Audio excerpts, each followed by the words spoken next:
Hi guys and welcome back to Slice and Mike. Today I'm doing the Mardi Gras book tag. I was tagged by Patti over at I Smell Books, and the original tag is by Denny and Gina at In Cold Lit. I will link both of their channels in the down bar below. Technically Mardi Gras is over, but I'm still getting in the spirit with some beer.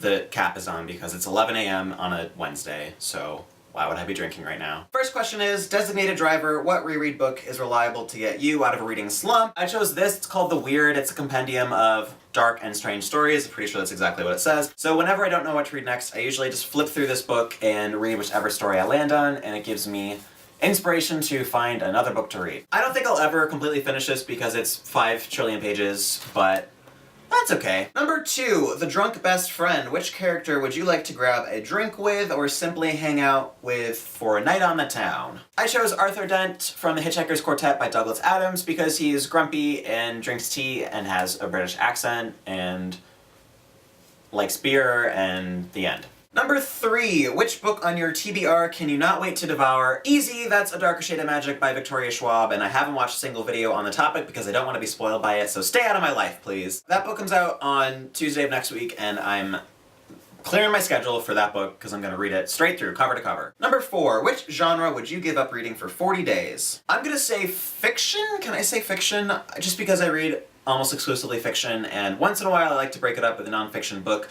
But since my fiction TBR is so long, that hardly ever happens. I picked this book up a while ago, and I've read about half of it. It's called Quiet by Susan Cain. It was pretty big last year, and it's just about introverts and how they struggle in today's society sometimes because it's built for extroverts and not quiet people. I enjoy what I've read of it so far, but I just have so many other more exciting books to read right now. So if I could just put a lock on those books, on those fiction books, and get to this, that would be super great. But I also don't think I could give up reading fiction for 40 days, so let's just say 5 days. Number 5, Masquerade Masks. Which book do you mask that you have read? Example, a book you're embarrassed about, a book or author you're embarrassed by having not read yet, a guilty pleasure book. Here's what I'll say about guilty pleasures. I believe that if you enjoy something, there's no reason for you to feel guilty about it. This can be a TV show, a book, a movie, it doesn't matter. And if somebody else doesn't enjoy the same thing as you, just don't talk about that thing with them. I've definitely struggled with this in the past because I read a lot of YA, and there are some people who believe that that's not comparable to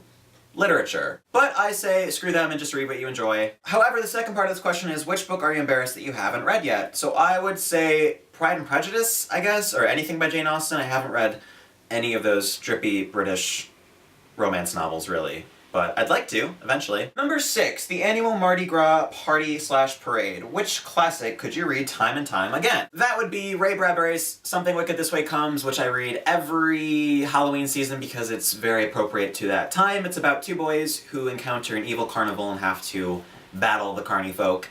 And the writing is beautiful, and it's just very fall, very #autumn. Number 7, New Orleans. Which fictional place would you like to party? I mean, Avi. I picked number 4 specifically because that's the only book with a party in it, I think, the Yule Ball, even though none of the main characters enjoy themselves at this party and they just end up crying and leaving, so they don't know how to party, but man, if I had the Yule Ball, I would have a great time. Number 8, jazz music. What book just makes you want to dance? I chose this book, which is the second installment in Joe Abercrombie's First Law trilogy, and I found this at a random book sale for like $1, and just made me so happy, I did a little dance. Number 9, and this has 3 parts. The Colors of Mardi Gras. Purple represents justice. Which character do you feel got justice at the end of the book or series? I'm gonna answer this question ironically and choose A Game of Thrones by George R. R. Martin, specifically because none of the characters ever find justice, and it is just so painful to read, but so good. Part 2 of that question, green represents faith. Which character would you put your complete faith in no matter the situation? Percy Jackson, everybody, because he is just one powerful dude. However, the more I think about it, the more annoying he seems to me, so I'm gonna change that answer to Annabeth because she's cool. I can hang with her. And part 3 of that question, gold represents power. Which book gave you a very powerful emotion after reading it? Have you seen my video about this book? Because it's my favorite book of 2015 so far, and it is incredible. Question number 10. Show your tatas, get those beads.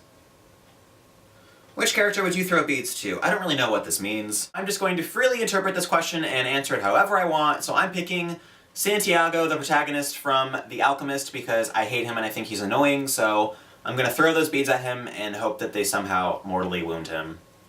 Sorry.